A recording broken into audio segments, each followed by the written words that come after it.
সুধীমণ্ডলী, আসসালামু আলাইকুম। আমি সালাউদ্দিন সবাইকে জানাচ্ছি শুভেচ্ছা ও অভিনন্দন। আমি আজকে এই ক্যাসেটে আপনাদেরকে উপহার দিচ্ছি একটি লোমহর্ষক খুনের কাহিনী। তাজুল ও বাদশা তাদের সঙ্গী সহ একই পরিবারের 7 জনকে নির্মমভাবে হত্যা করেছে।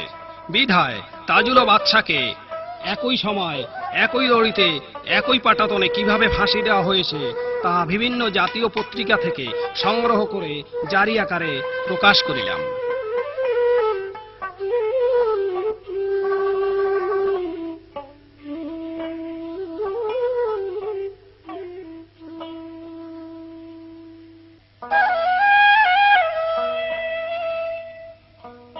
ওরে আল্লাহ আল্লাহ বলো বান্দা, রাসূল বলো মুখে, এড়াবে দোজখের দায় বেহেশতে রবা সুখে।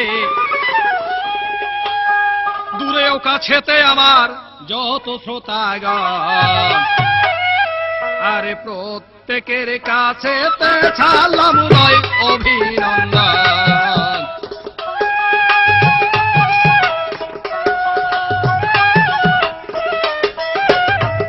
আরে প্রত্যেকের কাছেতে ছাড়লাম রয় অভিনন্দন।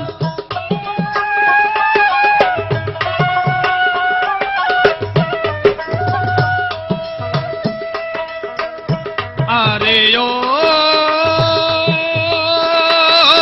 রে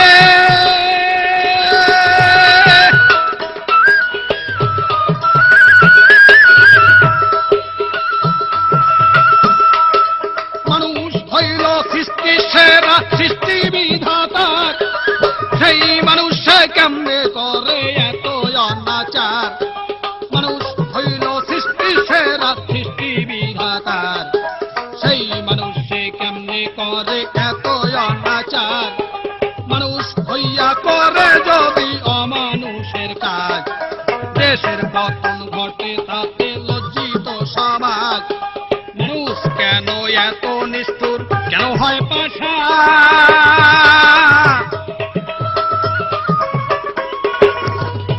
আরে সেই সম্পর্কে গাইব সেবেন মার্ডার জারি গান।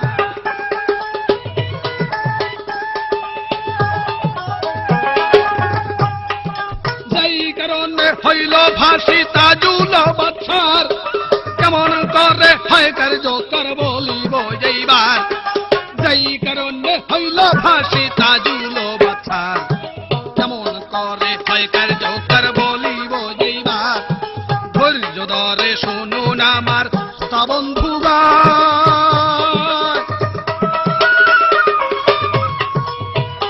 আরে লোমহর্ষক খুনের কাহিনী করিব বর্ণনা।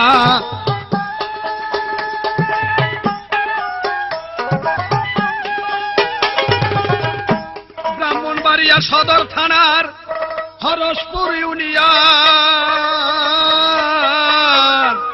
ওরে নিজারাবাদ গ্রামের নাম শোনেন বন্ধুগণ।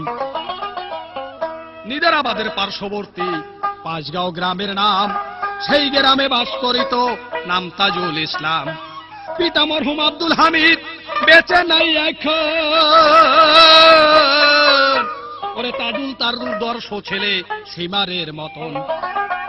নিজারাবাদে হত্যাকাণ্ডের নায়ক হয় সেজন, 7 মার্ডার ধীরে ধীরে করতেছি বর্ণন।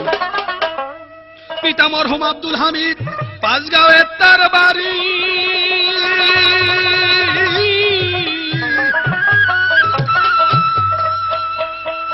পিতা মরহুম আব্দুল হামিদ পাঁচগাঁওয়ে তার বাড়ি। প্রভাবশালী ছিলেন তারা সেই এলাকা জুড়ে। পিতা মরহুম আব্দুল হামিদ পাঁচগাঁওয়ে তার বাড়ি। প্রভাবশালী ছিলেন তারা সেই এলাকা জুড়ে। মাতুব্বরের মতো চলতো সেই তাজুল ইসলামে, তেমন কাহার বুকের পাঠা তার কথা না মানে। মাতুব্বরের মতো চলতো সেই তাজুল ইসলামে।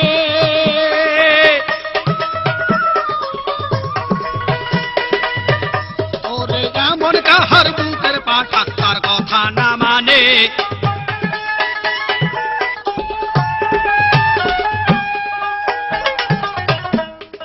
টাকা পয়সা জমা জমি ছিল বহুতর, ও বসা করতে হইতো তার কথার উপর, টাকা পয়সা যাবা জমি ছিল বহু তার, ওঠা বসা করতে হইতো তার কথার উপর, নিজস্ব সন্ত্রাস বাহিনী তৈরি করে নিল।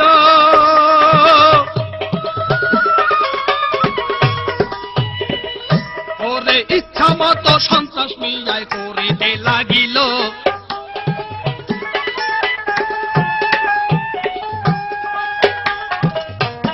আবার শশাঙ্ক সে সাজাইল,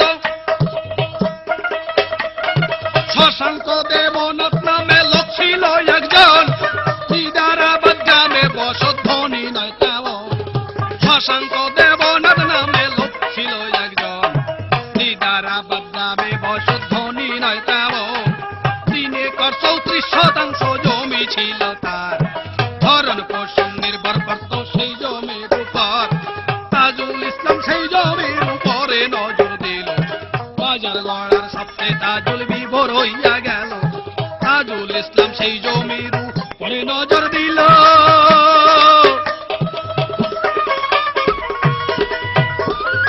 আবার বাজার গড়ার সপ্তাহে তাজুল বিভোর হইয়া গেল।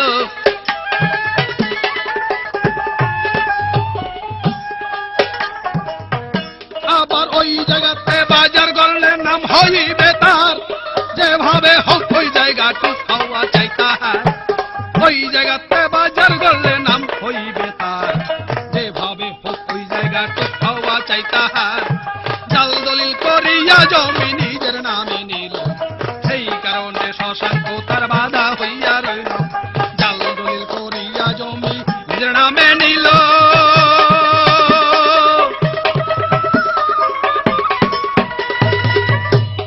সেই কারণে শশাঙ্ক তার বাধা হইয়া রইল।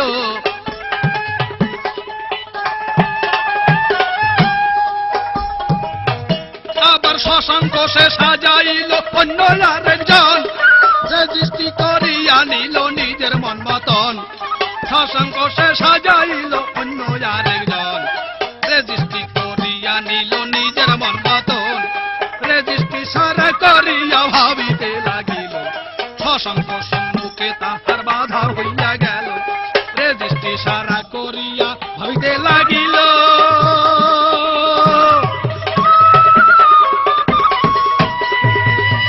ওরে শশাঙ্ক সম্মুখে তাহার বাধা হইয়া গেল।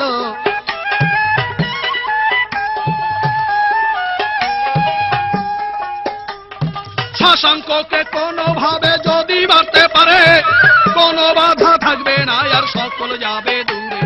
শশাঙ্ককে কোনোভাবে যদি মারতে পারে, কোনো বাধা থাকবে না আর সকল যাবে দূরে।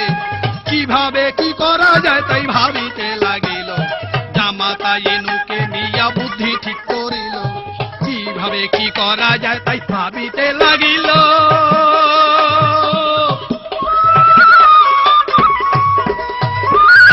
ওরে জামাতা এনুকে নিয়া বুদ্ধি ঠিক করিল।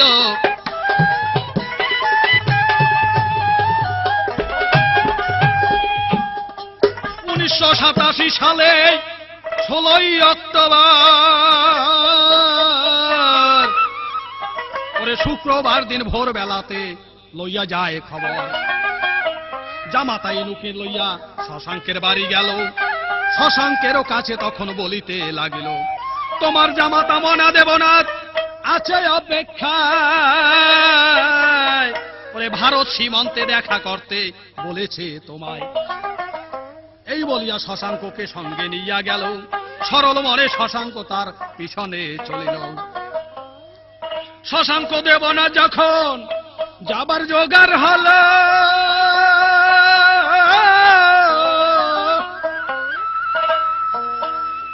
শশাঙ্ক দেবনাথ যখন যাবার জোগাড় হল, বিরজা শশাঙ্কের কাছে বলিতে লাগিল।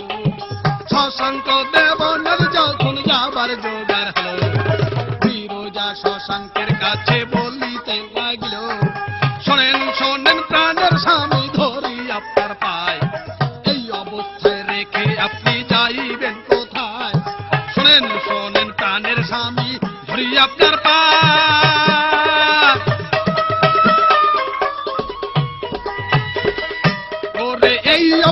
রেখে আপনি যাইবেন কোথায়?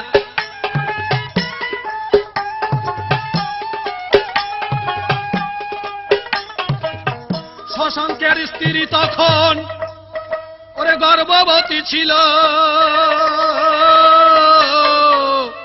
প্রসব বেদনায় ছটফট করিতে লাগিল। আমাকে অসুস্থ রেখে কেমনে যান চলিয়া? শশাঙ্ক বিরজাকে তখন যায় সান্ত্বনা দিয়া, যাইব আর আসিব আমি, চিন্তা কইর না। ওরে ভগবানকে ডাকো, আমি দেরি করব না। এই বলে শশাঙ্ক তাজুলের সঙ্গে যায়। এই যাওয়াই শেষ যাওয়া, আর ফিরে আসলো নয়। এইদিকে কি খেলা খেলায় আপে পরে। পরের দিনে একটি সন্তান ঘরে আসলো তার, বিরজারও গর্ভে সন্তান জন্ম নেয় যখন, ওরে শক্করিয়া নাম রাখিল আদরের সুজন। নিজনগর গ্রামেতে নিয়া শশাঙ্ককে আজিজদের বাড়িতে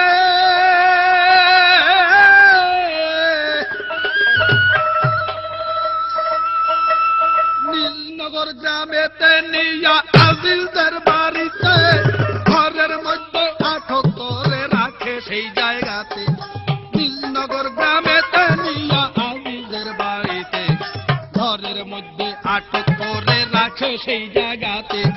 শশাঙ্কের কাছে তারা বলে তখন নাই, সীমান্ত পার হওয়া এখন সম্ভব হবে নয়। বিশেষ টহল চলছে এখন তোমারে জানাই, এইখানেতে থাকো তুমি কোনো চিন্তা নাই। বিশেষ টহল চলছে এখন তোমারে জানাই, এইখানেতে থাকো তুমি কোনো চিন্তা নাই। ওই দিকেতে রাত্র যখন গভীর হইয়াছিল,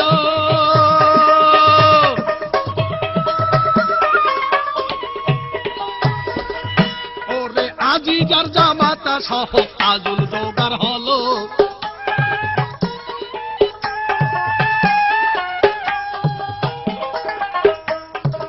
আজিজ ইনুকে নিয়ে ঘরের ভিতর গেল, শশাঙ্কের হাত পা তখন বাঁধিয়া ফেলিল। আজিজ ইনুকে নিয়ে ঘরের ভিতর গেল, শশাঙ্কের হাত পা তখন বাঁধিয়া ফেলিল। কি করেন দাদা? শশাঙ্ক বলিল, তোমালায় পাঠাবো তোকে তাজুলে বলিল। কি করেন দাদা? শশাঙ্ক বলিল,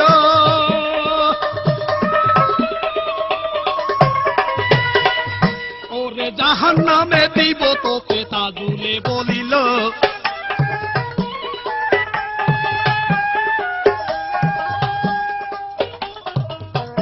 আবার শশাঙ্ক দেবন যখন এই কথা শুনিল, চোখের জল ছাড়িয়া তখন বলিতে লাগিল।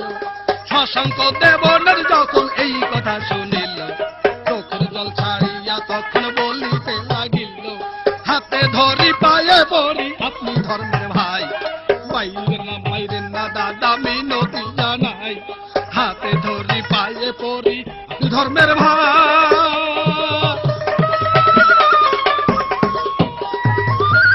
ওরে মাইরেন না দাদা মিনতি জানা।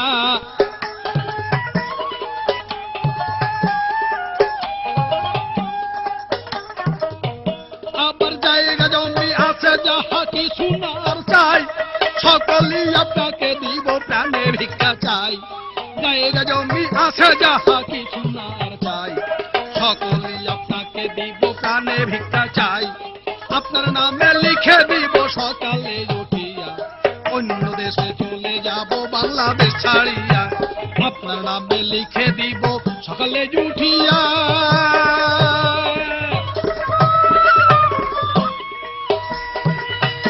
ওরে অন্য দেশে যাব চলে বাংলাদেশ ছাড়িয়া।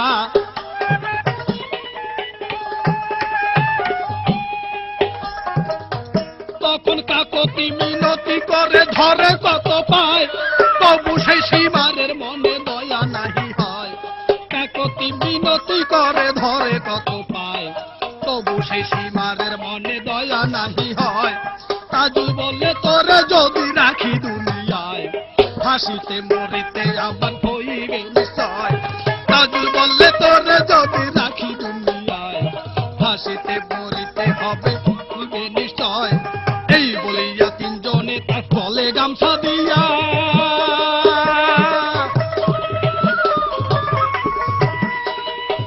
তারে মারিয়া ফেলিল, তারে শ্বাসরুদ্ধ করিয়া।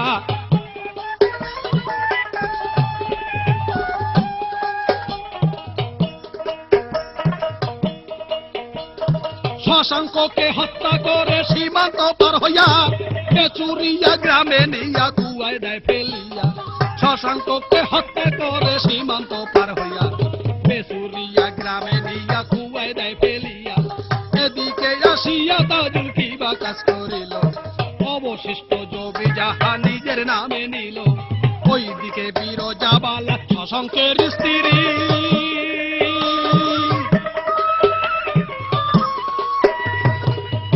আরে কোথায় গেল স্বামী তাহার খোঁজে বাড়ি বাড়ি।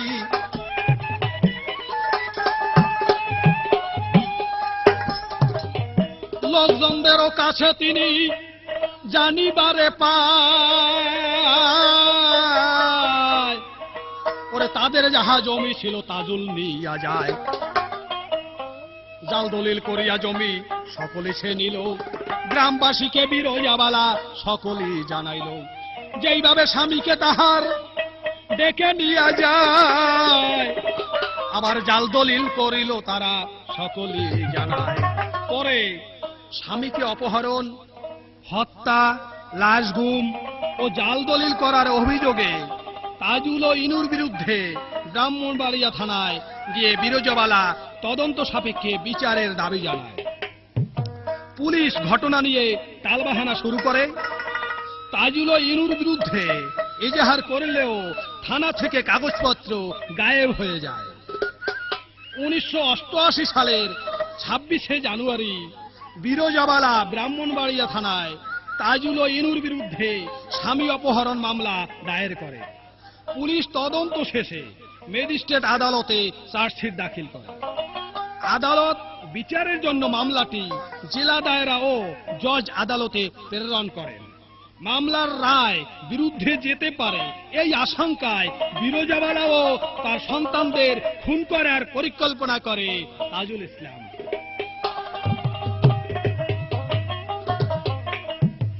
বিরজা সহ 5 সন্তানকে যেইভাবে খুন করে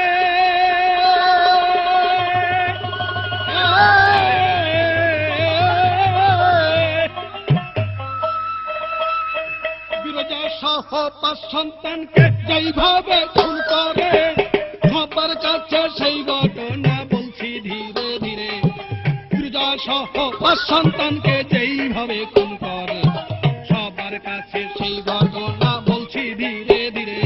1989 সাল আছিল 5ই সেপ্টেম্বর, 2টা নৌকা তাজুল ইসলাম করিল জোগাড়। একটা হয় ইঞ্জিন চালিত, একটা বইতে চলে। গভীর রাত্রে রওয়ানা দেয় মিলিয়া সকলে। ইঞ্জিন চালিত নৌকা সঙ্গীদেরকে নিয়া উঠিল তাজুল 24-25 জন সঙ্গী লইয়া। ইঞ্জিন চালিত নৌকায় সঙ্গীদেরকে নিয়া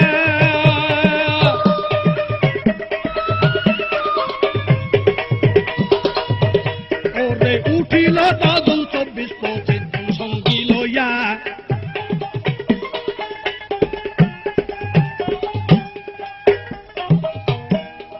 মধ্যরাত্রে নৌকা দুটি নিদারাবাদ গেল।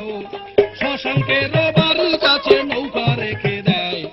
নৌকা দেখার জন্য কিছু লোক রাখিয়া যায়। শশাঙ্কের বাড়ির কাছে নৌকা রেখে দেয়।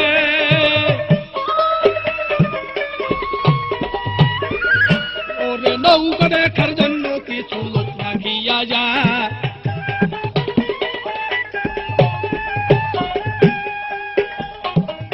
তাজুল ইসলাম রামদা, বল্লম, লোহার রড, টর্চ লাইট, 2টা ড্রাম, লবণ ও চুন্নিয়া প্রায় 40 জন সঙ্গী সহ গভীর রাত্রে নৌকা যোগে শশাঙ্কের বাড়ির পাশে নিয়া নৌকা রাখিল। নৌকা পাহারার জন্য 4 জন লোক রেখে বাকি সবাই শশাঙ্কের বাড়িতে প্রবেশ করল। ওরে বাড়িতে প্রবেশ করিয়া কি বা কাজ করিল,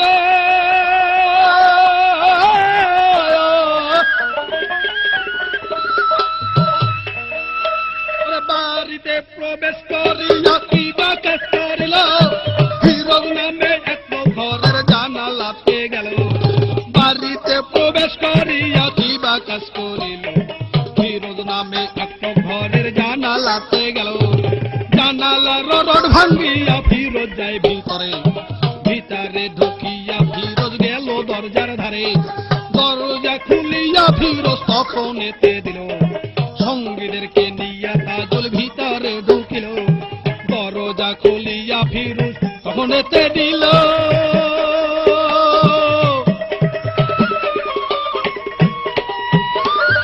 ওরে সঙ্গীদেরকে নিয়া তাজুল ভিতরে ঢুকিল।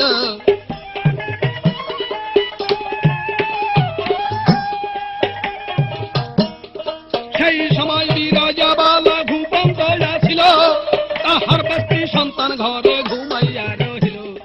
সেই সময় বিরাজাবালা ঘুমন্ত ছিল, তাহার 5টি সন্তান ঘরে ঘুমাইয়া রহিল। নিয়তি সুবাস প্রণতি ঘুমের সমান, 2 বছরে সুজন ঘুমে ছিল অচেতন। নিয়তি সুবাস প্রণতি ঘুমের সমান,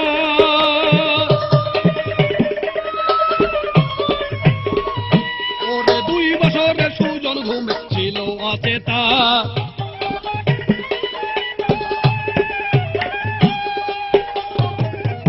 ঘরের মধ্যে ঢুকে তারা সন্তানদের ধরিয়া ওরে বিরজাওয়ালাকে ধরে মুখে চাপা দিয়া টানা হেসরা করে তাদের নৌকাতে উঠায়। চিৎকার শুনে বাড়ির পাশের মানুষ জেগে যায়। ওরে কাচন সরকার, সিদ্দিক মিয়া, হরিমোহন জাগে। দরজা খুলিয়া তারা লাগিলেন দেখিতে, তাজুলের লোকজন তখন তাদের হুমকি দেয়। ভয় পাইয়া দরজা তারা বন্ধ করে দেয়। এদিকে চিত্তরঞ্জন কাকরোল খেতে ছিলেন দাঁড়াইয়া,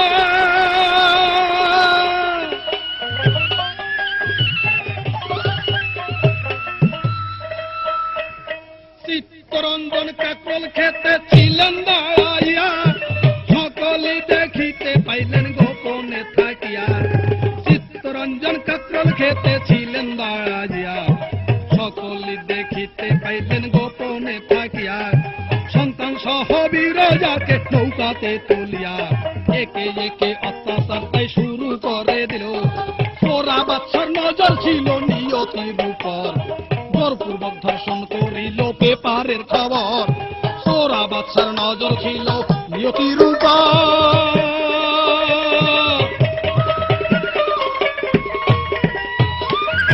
ওরে জোরপূর্বক ধর্ষণ করিল পেপারের খবর।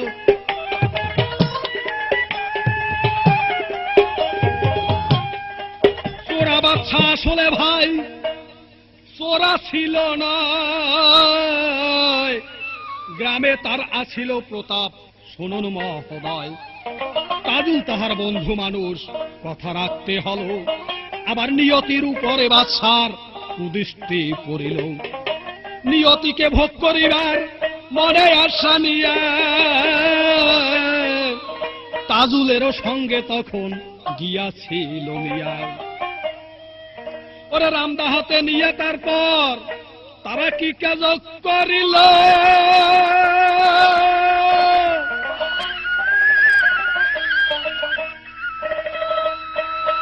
ওরে রামদাহাতে নিয়ে তারপর কি কাজ করিল। ভাইদের সামনে বন্ধের তারা কাটিতে লাগল। রামদাহাতে নিয়ে তারপর কি কাজ করিল। ভাইদের সামনে বন্ধের তারা কাটিতে লাগল। মায়ের সামনে কাটতে লাগলো সন্তানদের ধরিয়া, হাতে পায়ে ধরে কত কাঁদিয়া কাঁদিয়া। মায়ের সামনে কাটতে লাগলো সন্তানদের ধরিয়া,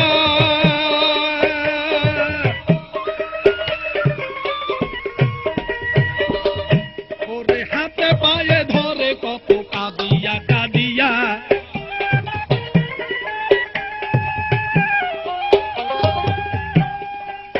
বিরোজা কয় ও গো দাদা আপনি ধর্মের ভাই, জীবনে মাইরেন না দাদা মিনতি জানাই। বিরোজা কয় ও গো দাদা আপনি ধর্মের ভাই, জীবনে মাইরেন না দাদা মিনতি জানাই। হাতে ধরি পায়ে পড়ি জীবন ভিক্ষা চাই, জায়গা জমি এই জগতে কিছু না চাই। হাতে ধরি পায়ে পড়ি জীবন ভিক্ষা চাই।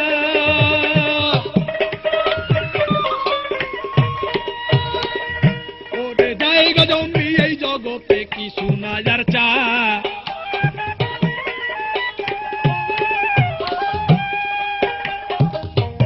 আবার জমা জমি আছে যাহা সব দিব লিখিয়া, কাল সকালে যাব আমরা ভারতে চলিয়া। জমা জমি আছে যাহা সব দিব লিখিয়া, কাল সকালে যাব আমরা ভারতে চলিয়া। তাজুলের বলে আপনি আমার ধর্মের বাপ, জীবন ভিক্ষা দিয়া মোদের করিয়া দেন মাপ। তাজুলের বলে আপনি আমার ধর্মের বাপ,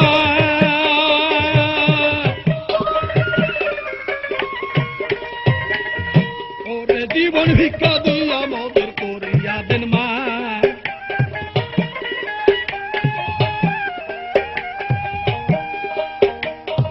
ওরে কত কথা বলে তখন বিরোজা কাঁদিয়া কাঁদিয়া, সীমারেরও চাইতে কঠোর তখন তাজুল গেল হইয়া। চোখের সামনে 4টি সন্তান তার কাটিয়া ফেলিল, টুকরা টুকরা করে তাদের ড্রামেতে ভরিল। শিশু সুজনকে মারে সীমার গলাতে টিপিয়া, তাই দেখে বিরোজাবালা গেল বেহুশ হইয়া। তারেও মারিল সীমার রক্ষা দিল না, বাংলাদেশ সীমার উপদি এখন কবি কারে দেয়।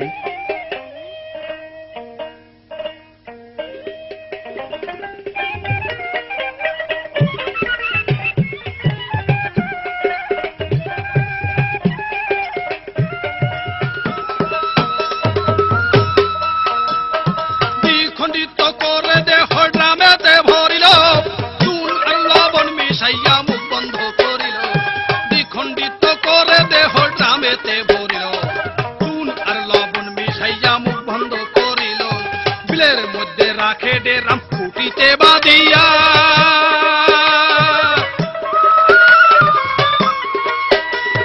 বাঁশের খুঁটি সঙ্গে বাঁধে মজবুত করিয়া।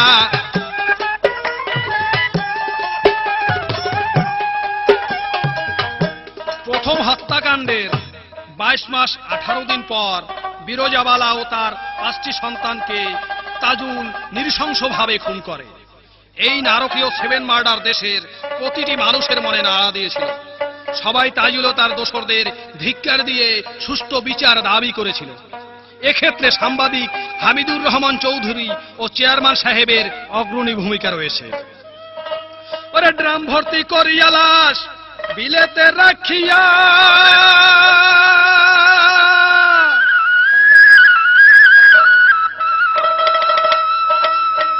ড্রাম ভর্তি করিয়া লাশ বিলেতে রাখিয়া, যে যাহার নিজের বাড়ি গিয়াছে চলিয়া। 12 দিন পর সেই ড্রামের হইল সন্ধান, কেমন করে পাইল সন্ধান শোনেন বন্ধুগান। সঙ্গী সহ যাইতেছিলেন আব্দুল মোবারক, বাড়ি যাইতে পথে পরে বিল ধোপাজুরি। স্কুল শেষে যাইতেছিলেন ভুলাতে নিজ বাড়ি, তখন নৌকার ধাক্কা লেগে একটি ড্রাম জাগিয়া উঠে। ড্রাম দেখিয়া সকলে তাই তখন চমকে উঠে, ড্রাম হইতে তৈলাক্ত পদার্থ দেখে বাহির হয়। পচা পচা গন্ধ নাকে লাগে তখন আয়। পরের দিন পুলিশ আসিয়া হাজির হয় সেথা,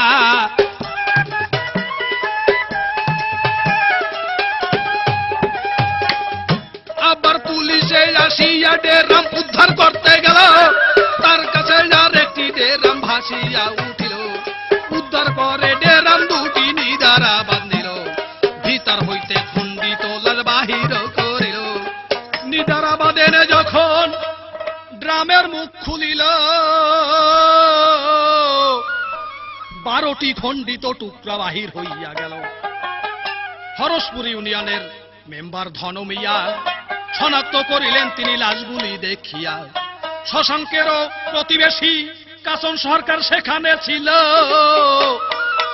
উপস্থিত লোকজন সহ শনাক্ত করিল। 8ই সেপ্টেম্বর থানায় মামলা দায়ের হয়, আরে 14 তারিখ লাশ তুলিয়া তদন্তে পাঠায়। 5ই সেপ্টেম্বর তাদের মারিয়া ফেলিল।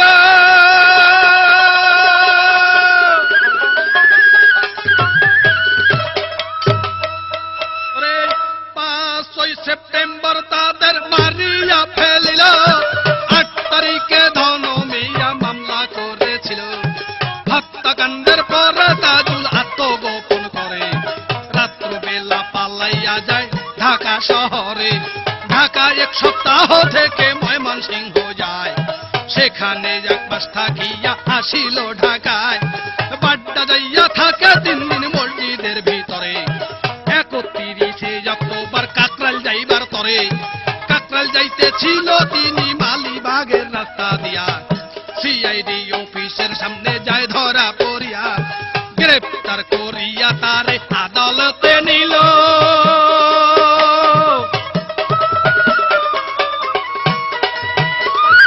ওরে স্বীকারোক্তিমূলক জবানবন্দি তাজুল দিয়া দিল।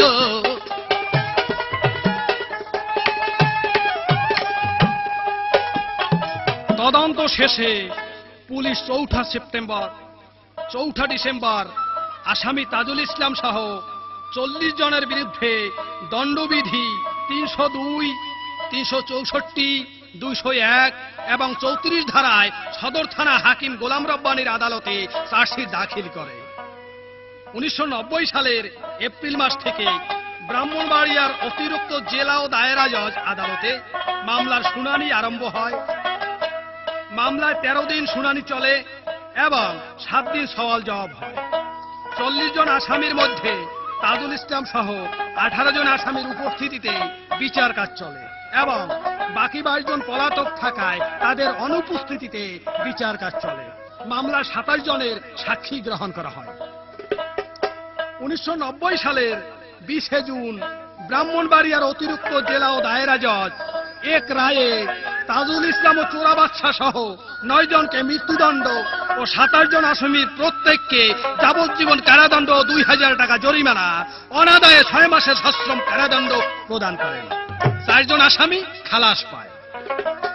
তারপর তারা হাইকোর্টে আপিল করলে 1992 সালের 27শে আগস্ট মামলার আপিলে সুপ্রিম কোর্ট হাইকোর্ট বিভাগ তাজুল ইসলাম সহ 2 জনের মৃত্যুদণ্ডাদেশ বহাল রাখেন এবং আদালত 22 জনের আপিল মঞ্জুর করে তাদের বেকসুর খালাস প্রদান করেন।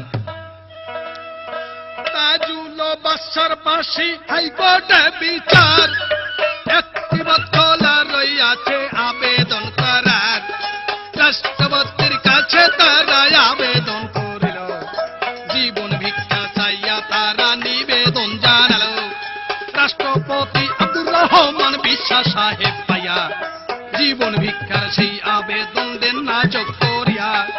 জেলখানায় থাকিয়া যখন এই খবর পাইল,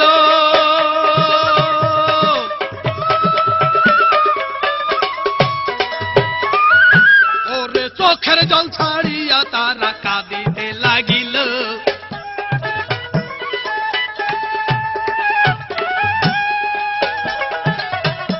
ব্রাহ্মণবাড়িয়া সদর থানার নিদারাবাদ গ্রামের শশাঙ্ক দেবনাথের পরিবারের সবাইকে নৃশংসভাবে হত্যার দায়ে তাদেরকে মৃত্যুদণ্ড দেওয়া হয়। দেশের ইতিহাসে একই পরিবারের সবাইকে এমন নৃশংসভাবে হত্যা করার ঘটনা বিরল। মধ্যযুগীয় বর্বরতাকেও হার মানিয়াছে এই হত্যাকাণ্ড। তাজুল ও চোরা বাদশার ফাঁসি কার্যকরের প্রক্রিয়াটিও ছিল আংশিক ব্যতিক্রমধর্মী। ন্যায় বিচার বড় নির্মম, বিচারের বাণী কাউকে ক্ষমা করে না। তাজুল ও চোরা বাদশা তা জীবন দিয়ে প্রমাণ করে গেল। তারা দুজন ছিল একে অপরের গলার মালা। নিজ গ্রামে সকল অপরাধ, অপকর্ম, অত্যাচার, অবিচারের নেপথ্য নায়ক। তাদের এ জুটি মরণেও যে অটুট থাকবে তা হয়তো বেপরোয়া জীবনযাপনকালে আঁচ করতে পারেননি। 1993 সালের 11ই আগস্ট দিবাগত রাত 2:01 একই দড়িতে তাদের ফাঁসি কার্যকর করা হয়। এক দড়িতে দুজনের ফাঁসির ঘটনা কুমিল্লা সহ সারা দেশে বেশ চাঞ্চল্যের সৃষ্টি করেছে। ফাঁসির খবর তাজুল ইসলাম যখন শুনিল, মানসিক ভাবে ভীত সম্রস্ত হইল, বিপর্যস্ত হয়ে পড়ে ওই খবর শুনিয়া। কেলান্ত দেখাতো তাকে সারাদিন ধরিয়া, 11ই আগস্টে তাহার বাকশক্তি লোপা।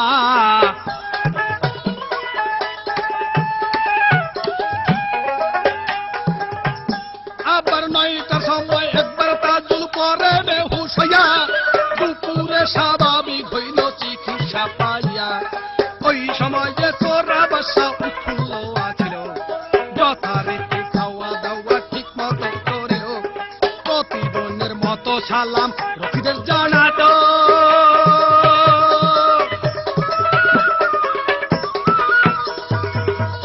ওরে তাহার জন্য দোয়া করতে সবাইকে বলিত।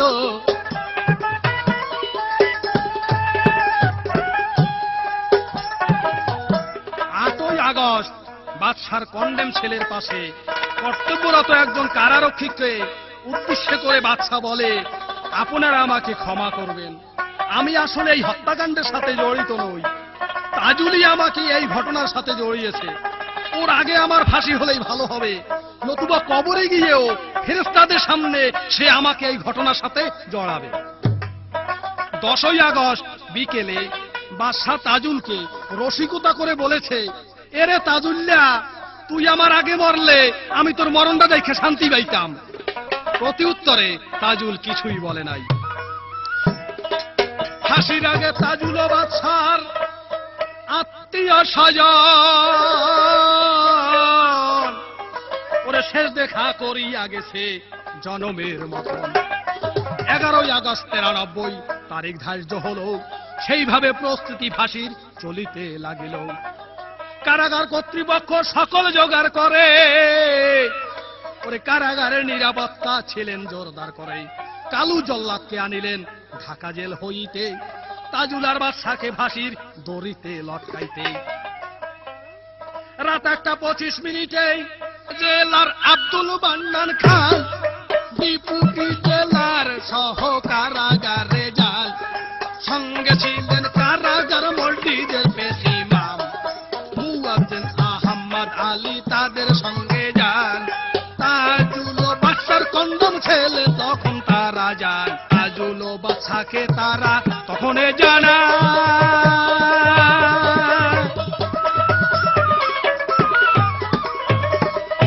ওরে আজ রাতে ফাঁসি তোমাদের সময় বলে দে,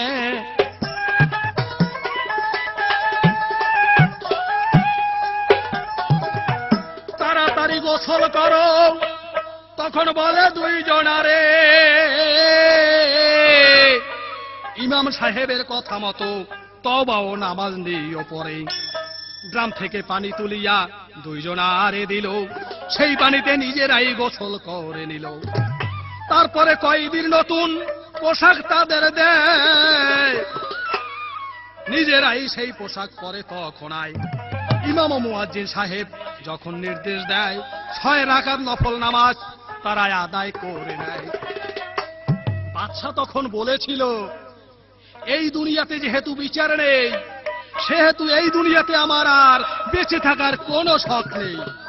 আপনারা যেভাবে বলবেন আমি ঠিক সেভাবেই কাজ করব। এ সময় সে প্রচন্ডভাবে হাসতেছিল, কিন্তু তাজুল কিছুই বলেনি, তাকে বিষণ্ণ দেখাচ্ছিল। রাত 1:47 কন্ডেম ছেলে ইমাম সাহেব বাদশাকে এবং মুয়াজ্জিন সাহেব তাজুলকে তওবা পড়ান। এরপর তাদেরকে হাত পেছনে রেখে হ্যান্ডকাপ লাগানো হয় এবং তাদেরকে জমটুপি পরানো হয়। 1:58 তাজুল ও বাদশাকে ফাঁসির মঞ্চে নিয়ে যাওয়া হয়। অনেক ঊর্ধ্বতম কর্মকর্তা সেখানে উপস্থিত ছিলেন। ফাঁসির মঞ্চে যাওয়ার সময় বাদশাহ তাজুলকে উদ্দেশ্য করে বলে, দোস্ত তুই আর একবার বল আমি নির্দোষ। তখন তাজুল বাদশাকে বলে, তুমি নির্দোষ। তারপর বাদশাহ ডিআইজি প্রিজনকে উদ্দেশ্য করে বলে, আমার লাশ যেন বাড়িতে পাঠানো না হয়, এবং আরো বলেছিল এ পাপ মুখ নিয়ে আমি আর বাড়ি যেতে চাই না। সে জেল কর্তৃপক্ষকে তার লাশ কুমিল্লায় দাপন করার জন্য শেষ অনুরোধ জানায়।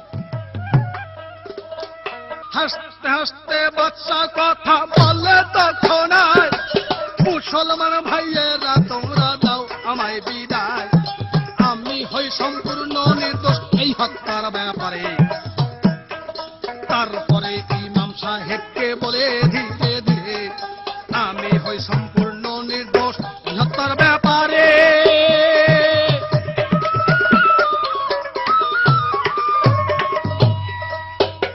কারা কর্মকর্তা রায় পরিয়াল শুনাইবার পর দুই হাত পিছনে নিয়া হ্যান্ডকাপ দেয়। এইবার জমটুবি পরাইল। তখন দুইজন আরে ফাঁসির মঞ্চে যাইবার জন্য তারা হাঁটে ধীরে ধীরে। বীর চোখে বাদশা তাজুল সামনের দিকে যায়। তাজুল ও বাদশার কথা বলে, ছিল সেই সময়। বাদশা তাজুলকে উদ্দেশ্য করে বলে, তাজুল তোর জন্য আজ আমাকে পাপের প্রায়শ্চিত্ত দিতে হচ্ছে। বাদশা যখন তার মনের কথা বলছিল, তাজুল তখন উচ্চ স্বরে লা ইলাহা ইল্লাল্লাহ বলে জিকির কাটছিল। জিকিরের এক ফাঁকে তাজুল বাদশার কাছে ক্ষমা চেয়ে বলে, আমিও তো ফাঁসির মঞ্চে যাচ্ছি, তবু তোর জন্য আমার দুঃখ হয়, তুই আমাকে ক্ষমা করে দিস।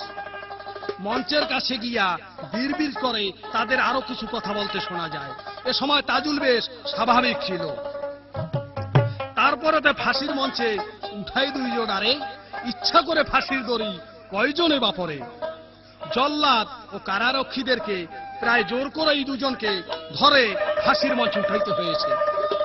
ফাঁসির মঞ্চে দুজনকে দুটি পাটাতনে দাঁড় করিয়ে হাঁটুর নিচে দুপা রশি দিয়ে বেঁধে ফেলা হয়। রশি বাঁধার পরই মঞ্চে দাঁড়ানো দুজনের গলায় জল্লাদরা পরিয়ে দেয় ফাঁসির রশি। ফ্লাড লাইটের আলোতে গলায় রশি পরানো, ফাঁসির মঞ্চে দাঁড়ানো তাজুল ও বাদশা। মঞ্চের পিছনে জল্লাদ হাতলটি ডান হাতে ধরে দাঁড়িয়ে তাকিয়ে রয়েছে ডিআইজি প্রিজনের ডান হাতের দিকে। ফাঁসির মঞ্চের সামনে সকল কর্মকর্তা দাঁড়িয়ে দৃষ্টি রেখেছেন গলায় রশি লাগানো একই মঞ্চে পাশাপাশি দাঁড়ানো তাজুল ও বাদশার দিকে। ডিআইজি সাহেব ঘড়ি দেখে বলে উঠলেন, তাজুল ইসলাম, বাদশা মিয়া, তোমাদের সময় শেষ। তোমরা পবিত্র কলেমা লা ইলাহা ইল্লাল্লাহু মুহাম্মাদুর রাসূলুল্লাহ পড়ে নাও। উপরে ত্রিপল এবং তিন পাশে কাপড়ে বেড়া টানানো। মঞ্চে উঠে বাদশা নাকি একবার উপরের দিকে তাকায়। তাজুল জোরে জোরে কলেমা পড়তে থাকে। বাদশা কলেমা পড়ার সময় কিছু উল্টো পাল্টা করে ফেলে। 1993 সাল 11ই আগস্ট, ঘড়িতে রাত 2:01। ঘড়িতে 2টা বাজিয়া 1 মিনিট হইল। ডিআইজি সাহেবে তার রুমাল ধরা ছিল। তখন তার হাতে রুমাল নিচে ফেলে দেয়। জল্লাদে ফাঁসির হাতলে তখন টান দেয়। যখন তার হাতের রুমাল নিচে ফেলে দেন, জল্লাদে ফাঁসির হাতলে তখন টান দেন। একই পাটাতনে দুইজন দাঁড়ানো আছিল। দুইজনার দেহ একটু শূন্যে উঠে গেল। সঙ্গে সঙ্গে অমনি ফাঁসির কূপে চলে যায়।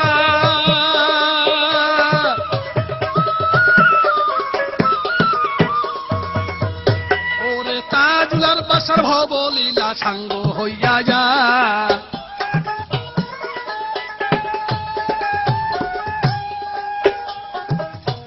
তারপরে বিধি মোতাবেক আধা ঘন্টা পর কূপে নেমে সিভিল সার্জন লইলেন খবর। তাজুল ও বাদশার নারী পরীক্ষা করিয়া মৃত্যু নিশ্চিত তাদের দিলেন জানাইয়া। জল্লাদের লাশ দুটো বাইরে নিয়ে এলো। ওরে দুইজনেরই হাতের রক্ত তখন কেটে দিল। ভোর রাত্রে গাড়ি নিয়ে তাজুলের ভাইয়ালা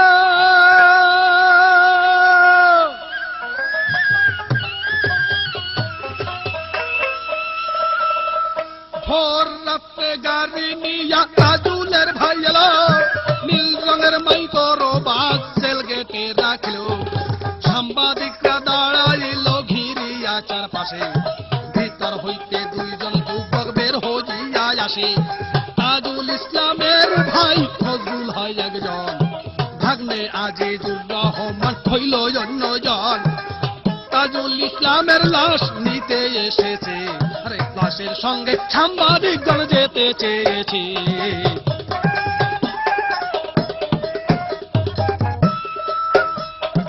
এরপরে মাইকর বাসটি ভিতরে নিল, আরো একটি টেরাক জোগাড় সেখানে আছিল। লাল দুটো সেই সময়ে টেরাকে উঠালো। বাড়িতে পৌঁছিলে শোকার্ত আত্মীয় স্বজনরা কান্নায় ভেঙে পড়ে।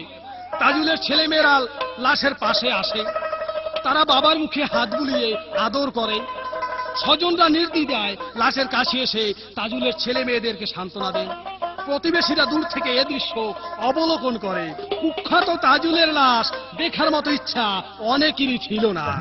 এরপর তড়িঘড়ি করে সোনামুড়া গ্রামে পারিবারিক গোরস্থানে তাজুলের লাশ দাপন করা হয়। ঘটনাস্থলে হাজারখানে লোক উপস্থিত থাকলেও জানা যায় মাত্র 6খানেক লোক অংশ নেয়। বাকিরা দূরে দাঁড়িয়ে শতাব্দীর ঘৃণ্য নরঘাতকের অন্তিম যাত্রা প্রত্যক্ষ করে। এই পর্যন্ত এই কাহিনী করতে চাই, নামটি আমার সালাউদ্দিন সকলকে জানায়। পিরোজপুর ডিস্ট্রিক্টে বাড়ি, শিল্পী নহে ভালো, জাতীয় পত্রিকা হইতে জানাইতে হইল। বাংলাদেশের ভাই বন্ধুরা শোনেন সব।